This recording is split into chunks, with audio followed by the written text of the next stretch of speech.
Today, you and I will delve into a topic that gets thrown around a lot in leadership conversations and often leaves people scratching their heads. That topic is executive presence. I wish you could see me do the air quotes on that one.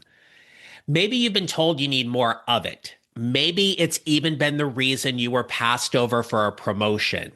But here's the truth. Executive presence is one of the vaguest, most overused terms in today's workplace, in my opinion. And the problem is, no one can quite explain what it really means or how you're supposed to demonstrate it. In this episode, I'll break down why executive presence is confusing, outdated, and what presence actually looks like in today's job market. Most importantly, you will learn how to show up with clarity, credibility, connection, and consistency, because that's what makes people trust you, follow you, and promote you. So if you've ever wondered, do I have executive presence? Stick around. By the end of this episode, you'll know exactly how to create it for yourself every day. Let's get started.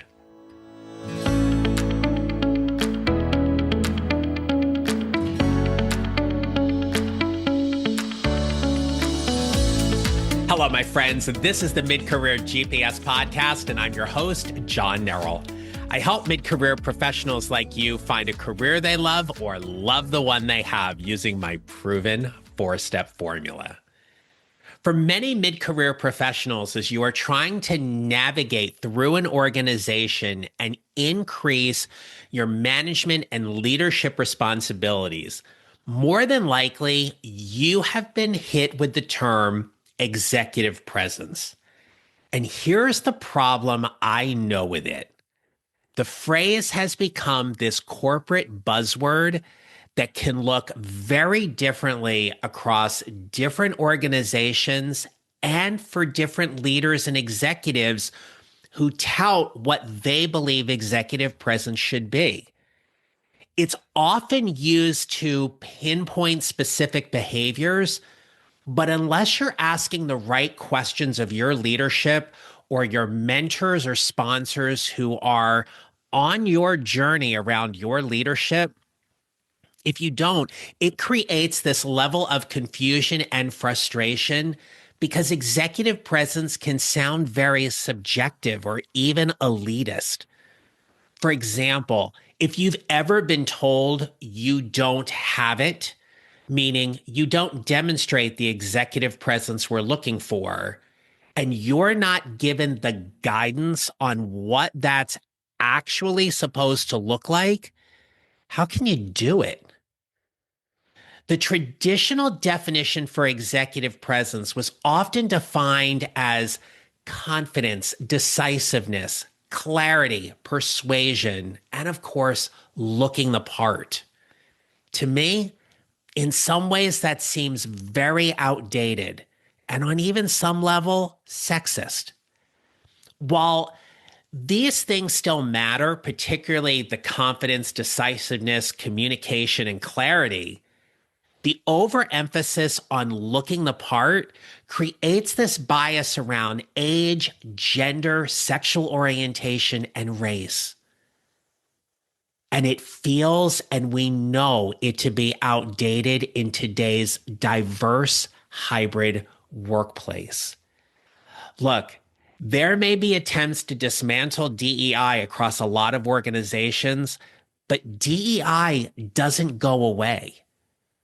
We still represent a diverse, dynamic workforce that when we're talking about something that is supposed to be this unifying moniker across an organization about executive presence, I want to offer you, it is your responsibility to get clarity on exactly what the expectations are for that executive presence that you are expected to demonstrate. And then, of course, you then determine whether or not that actually aligns with your North Star or your core values about what that executive presence is supposed to be. In today's job market, especially if you are trying to apply for positions at a leadership level or in a leadership position, I want to acknowledge that companies need adaptable leaders, not just quote unquote polished ones. The executive presence isn't about what you have in terms of gaining the corner office. It's about how you influence and even how you influence without authority as you are climbing that corporate ladder or climbing that ladder to those visible leadership positions within your organization in which you garner the credibility and the trust because of what you do, how well you do it, and also how you make people feel. Have you ever worked in an organization where you were scared of the leader or the executive, or you were hesitant to speak up because you felt as if they intimidated you, or better phrasing, they did intimidate you? I have. And it's one of those things that you can sit there. And I remember this for myself going, that's not the leader I aspire to be. And so we start thinking about how we choose to show up, how we protect and promote our brand, and what being a leader actually means for us. In a hybrid work environment or even a remote working environment, executive presence on Zoom can look very different than it does in the boardroom. But being vague about what executive presence is, it makes it this kind of encompassing or catch-all reason for why someone may even be held back from a promotion. If I were actively interviewing for a senior or executive level position right now, and I was asked in an interview to describe my executive presence, I would most certainly want to have rehearsed and practiced an answer that defines specifically for me what that means. How do I show up as an executive day in and day out to fulfill the mission of the organization in ways that align with the company's value, but more importantly, my values? But then I would take this one step further. I would look at that interviewer or hiring manager after being asked that question, and I would follow up with this. Given what I just shared, how closely do we align on our definitions for executive presence? It's a fantastic follow-up question, in my opinion. And you may come across an interview where they'll say, we need you to hold the questions till the end, or it's not really a time for me to answer that question. That's fine. That's where you can start assessing fit for you in terms of how well that organization really fits to who you are and what you do. But here's what I want to offer you. When you hear the term executive presence, let's change one of those words. Let's change executive to effective. Because the way I see it, presence in how we show up in the workplace is all about these 4 C's. The first C is about clarity.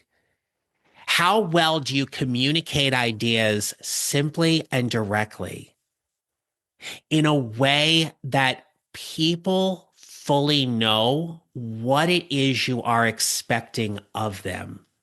In other words, people aren't leaving leadership conversations or workplace conversations or meetings that you've led with some kind of vagueness or ambiguity about what it is you're trying to accomplish.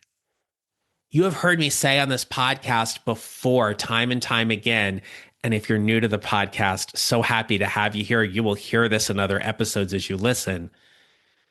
But the cleaner and clearer we are, the easier it is for people to respond about what it is we need from them or we're asking them to do. That's why clarity is important. The second C is about credibility. And credibility, in my opinion, ties in directly with trust. You back up what you say with confidence and follow through. Notice I didn't say confidence. So here we are in the middle of, or there's just kind of the start of football season. And living in the Washington, D.C. area, I have followed the career of Sean McVay. I wouldn't say very closely, but I'm definitely familiar with him. He was one of the assistant coaches here for a time with the Commanders, but he has now, for the last 7 years, been the head coach of the Los Angeles Rams. And I've always admired Sean McVay's leadership style and how he leads his team. And one of the things that he has said, it's one of my favorite quotes by him. He says, confidence is not a word. Confidence is about the work. In other words, the confidence we project is about the actions we have taken to deserve that confidence, to earn that confidence in how we show up day in and day out. So when you look inside your organization and you look at where you sit on the org chart, are you credible?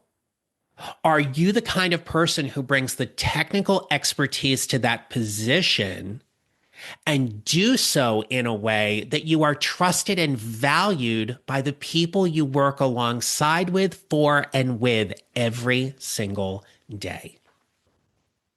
The third C is all about connection. How are you relating to people? Are you the kind of executive or leader within the organization that you only give time to people at your level? Or are you someone who knows every person's name on the housekeeping and janitorial staff? Do you acknowledge people in the hallway and say hello? Or are you quote unquote so busy that you just pass them by and ignore them? How we connect and how we show up, it's how we get to build trust. We make others feel valued. So for the majority of the people I work with, and when I say majority, I'm talking 99% here. The majority of the people I work with are big-hearted, heart-centric type leaders that care about the people they work with, the clients they serve, the organizations where they're at. They lead with their heart, but they are not pushovers. They are far from it. Their ability to connect allows them to show up and have intentional conversations with people day in and day out because of the last C I'm going to share with you: consistency. Executive presence is about having stability. People know what it is you're going to get. I worked with an amazing leader who had probably one of the foulest mouths I've ever. He just F-bombed every single place.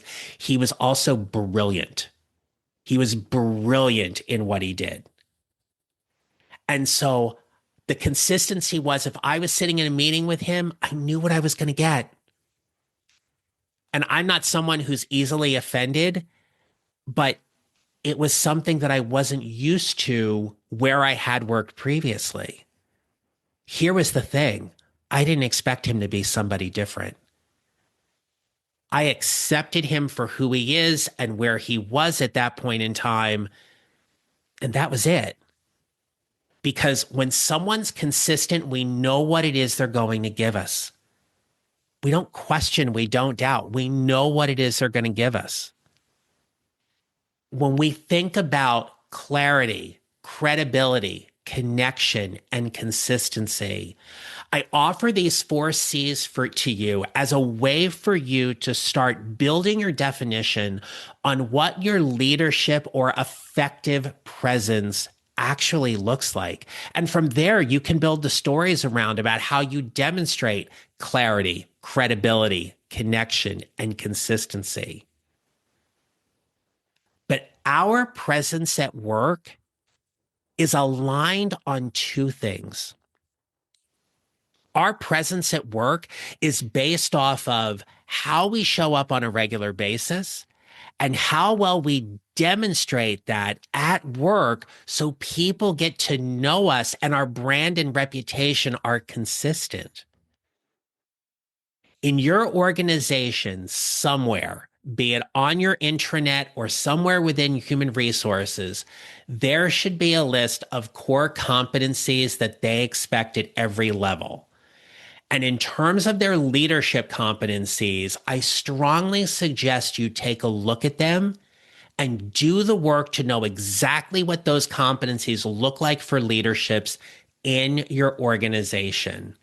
This is about the norm within your organization. It may not be the norm elsewhere, but if you are playing in that sandbox or you are on that playground in terms of that organization, what then happens is those are the rules by which you play. So when you start hearing terms about executive presence or leadership style, focus on the actionable behaviors that you can then define and have a better conversation with your leadership around what that all means. So in that, what you may want to consider here is how do you prepare and contribute meaningfully in meetings, be it either as the one who's leading or be it as the one who's participating in the meeting? Think about your body language. What's your posture like? How are you sitting? What's your tone in your messaging? If you are someone who happens to talk with their hands, does your leadership or executive presence mean that you tend to point and you get a little jabby or directive with that finger? Or are you more open palmed in terms of bringing people in and together? How do you show empathy? Where do you show empathy while still staying decisive to make the decisions you need to make at the level you are at? And your effective presence, how well do you give and receive feedback rather than simply assuming what people want, expect, or say? From my lens as an executive and career transition coach, when I work with my executive clients and we talk about their presence, it is less about having it and more about how they create it daily. So if there's one final takeaway I want to offer you here in this episode, it's this, my friends. Stop worrying about whether or not you quote unquote look the part. Show up as somebody who consistently communicates clearly, connects authentically, and delivers amazing results. What you will be known for as that leader or executive will be based on the results you deliver. So when you hear those terms, executive or leadership presence, lean into it. Get really curious about what it is that they mean or what the expectations are. That is your key to unlocking your success as you move to create your next advancement opportunity. I will also offer you this. If you have been told, be it in a performance review or feedback meeting, that you don't have enough executive presence or you lack that executive presence, here is a follow-up question you may want to ask. What specifically would you like me to do differently? What specifically would you like to see me do differently? That question will shift the tone of that conversation from being vague to being actionable. Because if we're getting feedback, we want to have specific enough feedback to know whether or not we can act on it. So make that shift from being vague to actionable. And if your leadership or your executive team can't provide that for you, accept them where they are, help them out, ask them a better question so you can get the clarity you need to meet both yours and their expectations for what your executive or leadership presence is supposed to look like. All right. If you enjoyed this episode and you want a little bit more, here you go. Go to my website, johnneral.com, and subscribe to the Mid-Career GPS newsletter. It is a twice weekly newsletter with leadership and career information, tips, guidance, and resources to help you build your mid-career GPS to whatever is next. You can find it at johnneral.com right there on the homepage or under the resources tab. Come on into my email community and let's keep the conversation going over there. So until next time, my friends, I wish you a great rest of the day. And remember this, you will build your mid-career GPS 1 mile or 1 step at a time, and how you show up matters. Let's get ready for Q4. And until next time, take care. Thank you for listening to the Mid-Career GPS podcast. Make sure to follow on your favorite listening platform. And if you have a moment, I'd love to hear your comments on Apple Podcasts. Visit johnneral.com for more information about how I can help you build your mid-career GPS, or how I can help you and your organization with your next workshop or public speaking event. Don't forget to connect with me on LinkedIn and follow me on social at John Neral Coaching. I look forward to being back with you next week. Until then, take care, and remember, how we show up matters.